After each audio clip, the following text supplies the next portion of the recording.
প্রাপ্তবয়স্ক ছেলে মেয়ে যদি সাক্ষী রেখে একে আরেকজনকে কবুল করে নেয় তাহলে কি তাদের বিয়ে হয়ে যাবে? যদি বলে আমার মেয়েকে দিলাম। দেখেন, আল্লাহ মাফ করুক, শয়তান যে কতভাবে বিভ্রান্ত করে, এবং এই সমস্ত প্রশ্নগুলো শুনে আমাদের অনেক ভাইরা বলেন এই সমস্ত আলতু ফালতু প্রশ্ন করে। আরে ভাই, আপনার কাছে আলতু ফালতু প্রশ্ন হতে পারে, ওই বেচারার কাছে এই প্রশ্নটা অনেক গুরুত্বপূর্ণ হতে পারে না? একবার রমজান মাসে আমার মনে আছে, আমি দুপুরে মোবাইল, সাধারণত রমজান মাসে দিনের বেলা ফজরের পর একটু এশা টেশা করে তারপর আমরা ঘুমাই আমাদের বাসায় সবাই। তো লম্বা ঘুম দিয়েছি, মোবাইলটা সাইলেন্ট করি। ঘুম থেকে উঠে দেখি একটা নাম্বার থেকে অনেকবার কল, বলে গেছি মানে 15-20 বার হবে, এরকম আরো বেশি হইতে পারে, এতবার কল একটা নাম্বার থেকে। তো তাড়াতাড়ি কল ব্যাক করলাম। একটা মানুষ এতবার কল দিছে, কে কোন বিপদে পড়ছে আল্লাহ জানে। ধরার পরে অপর প্রান্ত থেকে এক মহিলা ফোন ধরলো। ধরার পরে বললাম যে বোন, এতবার ফোন দিচ্ছেন, কোনো অসুবিধা? বলে হুজুর একটা জরুরি মাসআলা দরকার আমার। আমি আচ্ছা বলেন বলেন।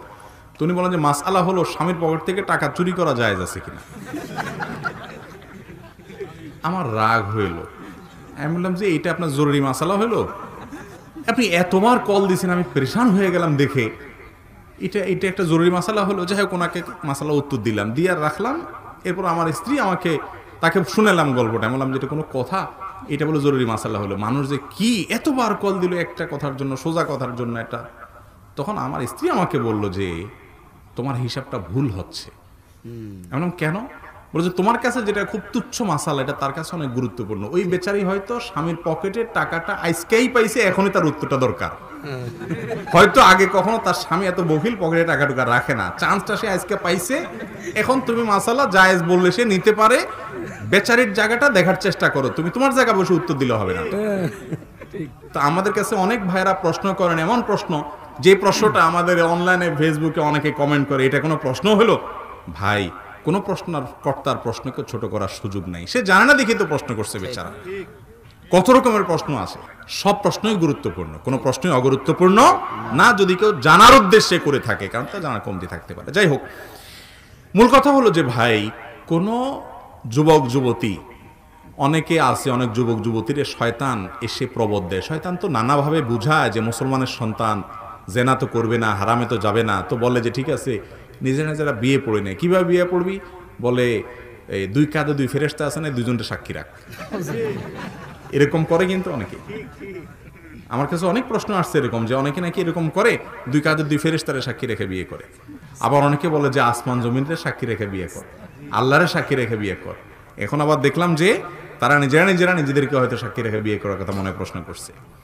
এগুলোতে বিয়ে হবে না, এগুলো শয়তানের শয়তানি। আপনাকে নেক্সট শুরুতে শয়তান ধোঁকা দিচ্ছে, জেনা হবে।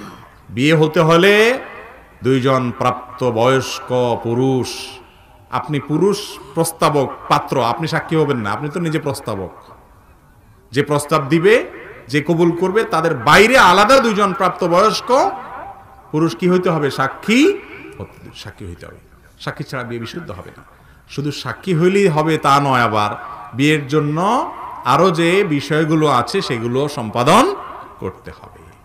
লুকোচুরি করে 2 নম্বরই করে বিয়ে করবেন। আরে যুবক, জীবনে একটা বিয়ে, কেন 2 নম্বরই করে সেটা কালিযুক্ত করবেন? সুন্দর করে করবেন, পয়সা করে কামাই করেন। আর বিয়ের যে প্রেম শয়তান সৃষ্টি করে, এটা আপনাকে বিপদগামী করার জন্য করে। মুসলিম যুবকের তারুণ্যকে ধ্বংস করার জন্য ইবলিসের সবচেয়ে বড় পথ, হাতিয়ার হলো এই জেনার পথ। এটা থেকে বেঁচে থাকা আজকাল কঠিন হয়ে গেছে, সংগ্রাম করতে হবে। এবং জমায়ে রাখেন নিজের ভালোবাসাকে বৈধ ভালোবাসার সময় ব্যবহার করার জন্য। আল্লাহ তাআলা আমাদেরকে তৌফিক দান করুন। তাহলে এরকম নিজেদেরকে নিজেরা সাক্ষী বানাতে না, বিয়ে করলে কি হবে না? বিয়ে বিশুদ্ধ হবে না। আউটসোর্সিং এর টাকা দিয়ে কোরবানিতে অংশগ্রহণ করা জায়েজ হবে কিনা, এবং আউটসোর্সিং টাকা হালাল কিনা? আউটসোর্সিং বা ফ্রিল্যান্সিং এর যে উপার্জন, এটা হালাল কিনা? এর উত্তর হলো যে মৌলিকভাবে এটা হালাল। দেখতে হবে আউটসোর্সিং করে আপনি কি কাজ করছেন, ফ্রিল্যান্সিং করে আপনি কি কাজ করছেন। আপনি অ্যাজ এ ফ্রিল্যান্সার যদি একটা হারাম কাজের অর্ডার নেন, ধরেন একটা মদের প্রোডাক্ট, এটা ডিজাইনের কাজ নিয়েছেন আপনি, তাহলে আপনার কাজটা হারাম হবে, এটার উপার্জন হারাম হবে। আপনি একটা পোশাকের ডিজাইনের কাজ নিয়েছেন, আপনার কাজটা, পোশাকটা হালাল পোশাকের ডিজাইনের কাজ নিয়েছেন, আপনার কাজটা হালাল হবে।